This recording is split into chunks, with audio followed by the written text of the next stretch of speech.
શબ્દ બદલાય તો તત્વ પણ દૂર થાય. આપણે જળ પૂજા કહીએ છીએ, પાણી પૂજા નહીં. જળ એ શ્રદ્ધા છે, પાણી એ પ્રવાહ છે.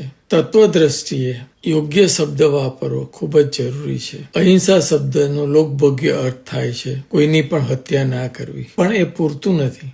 જૈન તત્વ કહે છે અપ્રાણાતિપાત, જેમાં 10 પ્રાણની રક્ષા હોય. 5 ઇન્દ્રિય, મન બળ, વચન બળ, કાયા બળ, શ્વાસોશ્વાસ અને આયુષ્ય.